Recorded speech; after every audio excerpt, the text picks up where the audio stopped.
Hello everybody, welcome to the next part. तो guys, अब हम ये जान चुके हैं कि हमको किस तरीके की ऑप्टिमाइजेशन प्रॉब्लम को सॉल्व करना है। उसका फॉर्मुलेशन हम देख चुके हैं। अब हम थोड़ा सा डाइग्रेशन लेंगे इससे और हम एक मेथड के बारे में जानेंगे जिसे हम कहते हैं मेथड ऑफ लैग्रांज मल्टीप्लायर्स। अब गाइज, ये मेथड क्या है, हम क्यों पढ़ने जा रहे हैं, क्या ज़रूरत है इसकी, इसके बारे में मैं अभी आपसे थोड़ी देर में बात करूँगा। तब तक के लिए चलिए कंटिन्यू करते हैं गाइज अपनी journey. So this is the optimisation problem formulation. मतलब हमको इस फंक्शन को मिनिमाइज करना है और ये कॉन्वेक्स फंक्शन है। और इस फंक्शन ये फंक्शन प्राइमरली दो वेरिएबल्स पे डिपेंडेंट है, थीटा हैट वेक्टर और थीटा हैट ज़ीरो। और इन दोनों वेरिएबल्स की जो वैल्यू है, जिसमें से एक जो थीटा हैट ज़ीरो है वो हमारा स्केलर है और थीटा हैट जो है बेसिकली गाइज एक वेक्टर है। इन दोनों की वैल्यू हमें इस तरीके से चूज़ करनी है कि हर ट्रेनिंग एग्जाम्पल के लिए जो कंस्ट्रेंट है हमारा वो वायलेट ना हो, and at the same time हमारा जो फंक्शन है गाइज, दिस फंक्शन, ये अपनी सबसे कम वैल्यू ले, ये हमें अपनी सबसे कम वैल्यू निकाल के दे। हमें ऐसा कुछ करना है गाइज। तो चलिए कंटिन्यू करते हैं। ओके गाइज, सो आप एक बात तो क्लियरली देख चुके हो, और ये मैं आपको पहले भी बता चुका हूँ गाइज, कि हमारी ये जो ऑप्टिमाइजेशन प्रॉब्लम है ये कंस्ट्रेंड है। और लॉजिस्टिक रिग्रेशन में गाइज हम क्या करते हैं, हम सिर्फ अनकंस्ट्रेंड प्रॉब्लम को सॉल्व करते हैं। अब आप कहोगे कैसे? गाइज, आप अगर अगर आपको याद नहीं है या अगर आपको पता नहीं है तो मैं आपको बता दूं कि लॉजिस्टिक रिग्रेशन में भी हम एक फंक्शन को मिनिमाइज करते हैं, ठीक है, जिसे हम बहुत सारे नामों से जानते हैं। Some people call it cost function, ठीक है, कुछ लोग उसे कॉस्ट फंक्शन कहते हैं, कुछ लोग उसे लॉस फंक्शन कहते हैं, ठीक है गाइज, कुछ लोग उसे क्रॉस एंट्रोपी लॉस भी कहते हैं। ओके, कुछ लोग उसे लॉग लॉस भी कहते हैं, ठीक है, कुछ लोग उसे निगेटिव लॉग लॉस भी कहते हैं, कुछ लोग उसे निगेटिव लॉग लाइक्लीहुड फंक्शन कहते हैं।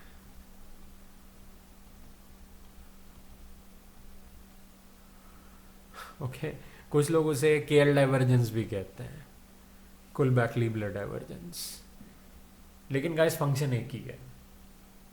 और अगर आपने बाइनरी लॉजिस्टिक रिग्रेशन पढ़ा है तो आपको पता होगा गाइस कि बाइनरी लॉजिस्टिक रिग्रेशन का जो लॉस फंक्शन है वो क्या होता है। बाइनरी लॉजिस्टिक रिग्रेशन का लॉस फंक्शन ये होता है guys, summation i equals to 1 to n. यहाँ पे एन क्या है गाइस? एन है आपके आपके मिनी बैच में जितने ट्रेनिंग एग्जाम्पल्स आप ले रहे हो वो हो जाएगा एन। यानी कि जब आप मिनी बैच ग्रेडियंट डिसेंट से लॉजिस्टिक रिग्रेशन एल्गोरिथम को ट्रेन करते हैं, और ट्रेन करने के लिए आप एक लॉस फंक्शन होता है आपके पास, उसको आप मिनिमाइज़ करते हैं, और इस लॉस फंक्शन के फॉर्मूले में गाइस जो एन होता है वो आपके मिनी बैच का साइज़ होता है, मिनी बैच साइज़, कि आपके एक मिनी बैच में कितने ट्रेनिंग एग्जाम्पल्स हैं। So that is basically n. And guys, that उसको आप लिखते हैं basically c i log base e, okay, 1 divided by 1 plus e to the power minus theta hat zero plus theta hat transpose x i plus 1 minus c i log base e 1 minus 1 divided by 1 plus e to the power minus theta hat zero plus theta hat transpose x आई। तो guys, इसका मतलब ये है कि ये ये जो सब कुछ है आपका, ये सम के अंदर है गाइज। और ये क्या है गाइस, इसे हम कहते हैं क्रॉस एंट्रोपी लॉस।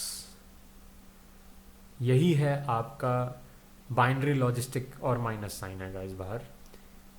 और कुछ लोग क्या करते हैं कि -1/n भी कर देते हैं।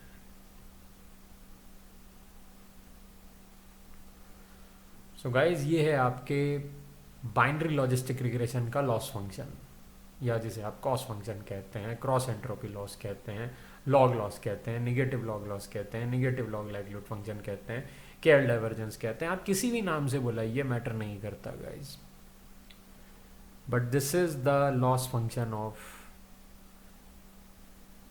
Binary logistic regression. और बाइनरी लॉजिस्टिक रिग्रेशन में आपका जो टारगेट होता है वो होता है कि आपको इस पूरे के पूरे फंक्शन को मिनिमाइज करना है। यानी कि आपको थीटा हैट 0 और थीटा हैट वेक्टर की ऐसी वैल्यू निकालनी है जिससे कि ये पूरे का पूरा फंक्शन सबसे कम वैल्यू दे। और जब ऐसा हो जाता है तो आप कहते हो कि ग्रेडियंट डिसेंट एल्गोरिथम स्टॉप हो जाए, आप ब्रेक कर जाते हो ग्रेडियंट डिसेंट के लूप से, एंड दैट्स इट। उसके बाद जो भी वैल्यू आपको थीटा हैट 0 की मिलती है और थीटा हैट की मिलती है, वही होते हैं गाइस आपकी मिनिमा वैल्यूज। लेकिन कमाल की बात यह है गाइस कि वहाँ पे थीटा हैट 0 और थीटा हैट के ऊपर किसी टाइप का कंस्ट्रेंट नहीं होता है, जो यहाँ पे हमारे पास है। और गाइस कमाल की बात यह है कि एक नहीं है, जितने ट्रेनिंग एग्जाम्पल होंगे आपके डाटा में उतने सारे ऐसे कंस्ट्रेंट हैं। तो वहाँ पे क्या होता था कि आप ग्रेडियंट डिसेंट की मदद से बड़े आराम से आप थीटा 0 हैट की वैल्यू बड़े फ्रीडम से वेरी करा लेते थे, और थीटा हैट वेक्टर की भी बड़े फ्रीडम से वैल्यू वेरी करा लेते थे। लेकिन गाइज यहाँ पे हम अनफॉर्चुनेटली ऐसा नहीं कर सकते, क्योंकि हमें ये भी देखना है कि कहीं ऐसा तो नहीं है कि जो वैल्यू हमारे फंक्शन को सबसे कम वैल्यू पे लेके जा रही है, थीटा हैट 0 और थीटा हैट वेक्टर की वैल्यू, कहीं ऐसा तो नहीं है कि वो वैल्यू बहुत सारे ट्रेनिंग एग्जाम्पल्स के कंस्ट्रेंट्स के में से कोई एक कंस्ट्रेंट वॉयलेट कर रही हो। ये भी तो हो सकता है। तो गाइज अब हमारे सामने सिचुएशन बिल्कुल अलग है। अभी तक हम अनकंस्ट्रेंट प्रॉब्लम सॉल्व करते आ रहे थे, यानी कि अनकंस्ट्रेंट प्रॉब्लम मतलब इस तरीके की प्रॉब्लम जहाँ पे हमारे वेरिएबल्स के ऊपर कोई कंस्ट्रेंट नहीं था। जैसे कि हमारा लॉस फंक्शन जो था लॉजिस्टिक रिग्रेशन का, वो एक फंक्शन था, वो दो चीज़ों का फंक्शन था, थीटा हैट 0 और थीटा हैट वेक्टर का फंक्शन था। लेकिन गाइज उस समय इन वेरिएबल्स के ऊपर कोई कंस्ट्रेंट नहीं था, they can freely vary. Right now there is constraint, not even a constraint but a lot of constraints equal to the number of training examples in our training data. तो अब situation हमारे लिए बिल्कुल change हो गई है guys. अब हम एक कंस्ट्रेंट प्रॉब्लम सॉल्व कर रहे हैं, आई मीन सॉल्व करने की कोशिश कर रहे हैं, सॉल्व करी नहीं है अभी। We are trying to solve a constraint problem. Logistic regression में हमारे पास एक अनकंस्ट्रेंट प्रॉब्लम थी। तो गाइस अब बेसिकली क्वेश्चन ये अराइज होता है कि आप इस तरीके की प्रॉब्लम को कैसे सॉल्व करोगे guys. Okay, that is the big question in front of us, how to deal with constraint problems. तो चलिए गाइस कंटिन्यू करते हैं और देखते हैं कि इस तरीके की प्रॉब्लम को हम कैसे सॉल्व करेंगे। तो पहले एक ब्रॉडर सेंस में हम और अच्छा एक फील लेने की कोशिश करते हैं कि आखिरकार कंस्ट्रेंट प्रॉब्लम्स का क्या मतलब हुआ, मतलब कंस्ट्रेंट प्रॉब्लम्स होती क्या है। चलिए एक बहुत बेसिक से एग्जांपल से शुरुआत करते हैं। मान लीजिए गाइस हमारे पास एक फंक्शन है okay, fx equal to x square, and this function is, you can clearly see it's a parabola guys.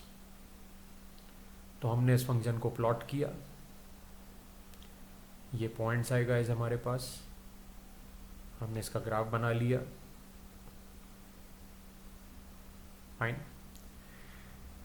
And now अगर मैं आपसे पूछूं कि इस फंक्शन की मिनिमम वैल्यू क्या होगी गाइस, आपको क्लियरली दिख रहा है गाइस इसकी मिनिमम वैल्यू होगी 0। 0 is the minimum value of this function and that will lie on x equal to 0.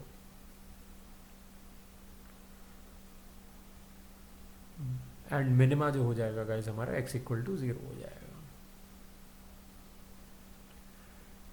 लेकिन गाइस अगर मैं इस प्रॉब्लम को थोड़ा सा मॉडिफाई कर दूं, पहले मैं आपसे क्या पूछ रहा था कि फंक्शन की मिनिमम वैल्यू कितनी होगी, तो आपने बोला x इक्वल टू 0 होगी फंक्शन की मिनिमम वैल्यू। लेकिन गाइस अब अगर मैं इस प्रॉब्लम को मॉडिफाई कर दूं और अब मैं आपसे कहूं कि आपकी x के ऊपर एक कंस्ट्रेंट है, यानी कि आपका फंक्शन जिस वेरिएबल का फंक्शन है उस वेरिएबल के ऊपर कंस्ट्रेंट है, बिल्कुल उसी तरीके से जैसे हमारे केस में जो हमारा फंक्शन है वो थीटा हैट और थीटा हैट 0 का फंक्शन है और उन दोनों के ऊपर कंस्ट्रेंट है। वैसे ही गाइस हमने यहाँ पे भी x के ऊपर कंस्ट्रेंट लगा दिया है कि आप इस फंक्शन को मिनिमाइज करेंगे, यानी कि आपको इस फंक्शन की सबसे कम वैल्यू निकालनी है। जैसे कि पहले गाइस हमारे पास इस फंक्शन की सबसे कम वैल्यू आ रही थी 0, क्योंकि y एक्सिस पे हमें यहाँ पे 0 मिल रहा था। That is the minimum value of our function, क्योंकि y एक्सिस पे हमारा फंक्शन है और हमें वो किस x पे मिल रही थी गाइस, वो हमें x इक्वल टू 0 पे मिल रही थी। तो x equal to 0 was our minima और हमारे फंक्शन की जो मिनिमम वैल्यू थी वो 0 थी गाइस। तो उसी तरीके से गाइस अब अगर हम अपनी प्रॉब्लम को थोड़ा सा चेंज कर दें और हम कहें कि आपको दोबारा से इस फंक्शन को मिनिमाइज करना है, यानी कि सबसे कम वैल्यू पे लेकर के जाना है, बट इस बार there is a difference. The difference is that guys कि आपकी x वेरिएबल के ऊपर एक कंस्ट्रेंट है कि x की वैल्यू 2 या 2 से ज़्यादा ही होनी चाहिए, 2 से कम नहीं होनी चाहिए। इसका मतलब आप इस फंक्शन को मिनिमाइज तो कर सकते हो, लेकिन आपको अब इस बात का ख्याल रखना है कि मिनिमाइज करते करते कहीं आप x को ऐसे रीजन में ना ले जाएं जो बेसिकली जहाँ पे कंस्ट्रेंट आपको अलाउ नहीं कर रहा है। ओके, तो x को अब आपको ऐसे रीजन में नहीं लेके जाना है जहाँ पे आपको कंस्ट्रेंट अलाउ ही नहीं कर रहा है। तो गाइज इसका मतलब ये है कि कंस्ट्रेंट जो x के ऊपर हमने लगाया है, अब जो कंडीशन हमने लगाई है x के ऊपर, वो अब ये है कि आप फंक्शन को मिनिमाइज तो कर सकते हैं, यानी कि x को आप x की ऐसी वैल्यू आप ढूंढिए जिससे आपका फंक्शन मिनिमाइज होना चाहिए, मिनिमाइज तो कर सकते हैं, लेकिन एक कंडीशन है कि x की वैल्यू 2 से कम नहीं हो सकती। तो गाइज अब ऐसे टाइप की प्रॉब्लम का सॉल्यूशन आप कैसे निकालेंगे? बहुत ही बेसिक एग्जांपल है ये, बिकॉज हम आपको यहाँ पे बस एक फील देने की कोशिश कर रहे हैं कि ऐसे टाइप की प्रॉब्लम का आप सॉल्यूशन कैसे निकालेंगे। तो गाइज हम एक काम करते हैं, हम हमारा ये जो कंस्ट्रेंट है, ठीक है गाइज, बाय द वे इस टाइप के कंस्ट्रेंट को हम कहते हैं इनइक्वालिटी कंस्ट्रेंट, यानी कि एक ऐसा कंस्ट्रेंट जहाँ पे आपके वेरिएबल के ऊपर इनइक्वालिटी लगी हो, यानी कि ग्रेटर देन या लेस देन टाइप की चीज़ हो। तो गाइज उस कंस्ट्रेंट को हम कहते हैं इनइक्वालिटी कंस्ट्रेंट, ठीक है। So you have an inequality constraint. हम एक काम करते हैं गाइज, हम इस इनइक्वालिटी कंस्ट्रेंट को एक्टिव कंस्ट्रेंट में कन्वर्ट कर देते हैं। Let's convert this constraint into active constraint. अब गाइज ये एक्टिव कंस्ट्रेंट क्या होता है? जब आप किसी इनइक्वालिटी कंस्ट्रेंट को इक्वालिटी कंस्ट्रेंट में कन्वर्ट करते हैं गाइज, तो इसका मतलब ये होता है कि आपका कंस्ट्रेंट एक्टिव हो गया है। बस आप अभी इतना समझिए, यानी कि जब हम किसी इनइक्वालिटी कंस्ट्रेंट को इक्वालिटी कंस्ट्रेंट में कन्वर्ट करते हैं, यानी कि हम थोड़े समय के लिए मान रहे हैं कि ये x greater than equal to 2 नहीं है बल्कि x इक्वल टू 2 है, यानी कि हमने अपने कंस्ट्रेंट को एक्टिव बना लिया है गाइस, हमने अपने कंस्ट्रेंट को एक्टिव बना लिया है। तो this is an active constraint now, ठीक है। अब हम इस कंस्ट्रेंट पे फोकस कर रहे हैं, एक्टिव कंस्ट्रेंट पे फोकस कर रहे हैं। तो गाइस ये अब हमारा कंस्ट्रेंट एक्टिव हो गया है, x greater than equal to 2 से x इक्वल टू 2 हमने बना लिया है, कंस्ट्रेंट को एक्टिव कर लिया है। एंड गाइस आप क्लियरली देख सकते हो कि x इक्वल टू 2 जो है वो हमारी इस लाइन की इक्वेशन है, इस डॉटेड लाइन की इक्वेशन है, x इक्वल टू 2, ठीक है। अभी हम चीज़ों को विजुअली जानने की कोशिश कर रहे हैं, विजुअली समझने की कोशिश कर रहे हैं कि कंस्ट्रेंट ऑप्टिमाइजेशन प्रॉब्लम को सॉल्व करने का मतलब क्या हुआ। तो x इक्वल टू 2 आपकी इस वर्टिकल लाइन की इक्वेशन है, डॉटेड लाइन की इक्वेशन है, ठीक है। और गाइस ये जो आप शेडेड रीजन देख रहे हैं, इस रीजन को हम कहते हैं non feasible reason. Non feasible region का गाइस ये एक बस हाईटेक सा वर्ड है। नॉन फिजिबल रीजन का मतलब होता है कि आप ऐसा रीजन जो कंस्ट्रेंट को वायलेट करने वाला रीजन है, यानी कि अगर आपकी x की वैल्यू 2 से कम जाती है गाइस, तो आपका ये जो ग्रेटर देन इक्वल टू वाला कंस्ट्रेंट था ये वायलेट होने लग जाएगा इस रीजन में, यानी कि इस रीजन में आप नहीं आ सकते, it is a red zone. क्योंकि अगर आप इस रीजन में आते हो, इस रीजन में अगर आप x की वैल्यू को ले करके जाते हो 0 से लेकर 2 के बीच में, तो आप नॉन फीजिबल रीजन में हो।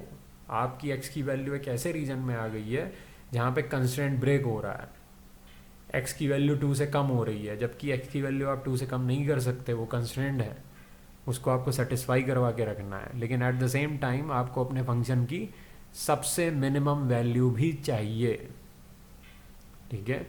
आपको अपने फंक्शन की सबसे मिनिमम वैल्यू भी चाहिए और आपको कंस्ट्रेंट को भी सेटिस्फाई करना है। तो आपके सामने अब 2 चैलेंजेस हैं, ठीक है गाइस। तो नाउ अब आपका ये एक्टिव कंस्ट्रेंट है, ठीक है। Now you have an active constraint. और गाइस अगर आप ध्यान से देखें तो आपके फंक्शन की इस केस में जो मिनिमम वैल्यू आएगी वो 4 आएगी। अगर आप x को 2 ले लेते हैं तो आपके फंक्शन की जो मिनिमम वैल्यू आएगी वो 4 आएगी guys, that is going to be 4, okay. तो गाइस ये 4 वैल्यू जो आ रही है आपकी, ये x बराबर 2 पे आ रही है, x इक्वल टू 2 पे आ रही है। हमने x इक्वल टू 2 ही क्यों ली, हमने x इक्वल टू 2 ही वैल्यू क्यों ली गाइस, ओके। हमने x इक्वल टू 2 वैल्यू इसलिए ली गाइस क्योंकि आप 2 से नीचे वैल्यू ले नहीं सकते। अगर आप 2 से नीचे वैल्यू लोगे तो कंस्ट्रेंट ब्रेक हो जाएगा, यानी कि आप नॉन फिजिबल रीजन में चले जाओगे, कंस्ट्रेंट हम ब्रेक कर नहीं सकते। 2 से ज़्यादा लोगे तो अभी भी एक पॉसिबिलिटी है कि आप अपने फंक्शन की वैल्यू को और कम कर सकते हो, क्योंकि गाइस कंस्ट्रेंट क्या है, कंस्ट्रेंट है कि कम से कम 2 के बराबर होनी चाहिए वैल्यू, 2 से ज़्यादा भी हो सकती है, 2 से कम नहीं होनी चाहिए गाइस वैल्यू, ओके। तो आपने जो मिनिमम वैल्यू चूज़ करी वो 2 चूज़ करी, 2 चूज़ करने पर आपको आपके फंक्शन की सबसे मिनिमम वैल्यू मिल गई, हमारी प्रॉब्लम सॉल्व हो गई गाइस, ठीक है। इसका मतलब इस केस में आपके फंक्शन की जो मिनिमम वैल्यू निकल के आएगी गाइस वो 4 आएगी, ओके। इस केस में आपके फंक्शन की जो मिनिमम वैल्यू निकल के आएगी वो 4 आएगी, ओके। 2 से नीचे आप जा नहीं सकते, 2 से ऊपर अगर आप जाओगे तो आपको 4 से हाइयर वैल्यूज़ मिलेंगी, लेकिन गाइस कम से कम 2 तो हम रख ही सकते हैं ना, तो that is the thing guys.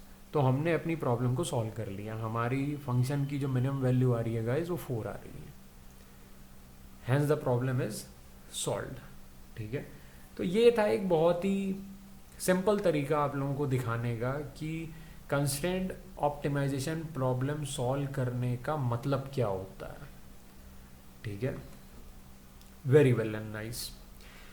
चलिए गाइज आगे बढ़ते हैं और हम अब कुछ कॉम्प्लिकेटेड एग्जांपल्स की तरफ देखते हैं कि अगर इससे ज़्यादा कॉम्प्लिकेटेड प्रॉब्लम अगर हमारे सामने आ जाए तो हम क्या करेंगे, ठीक है,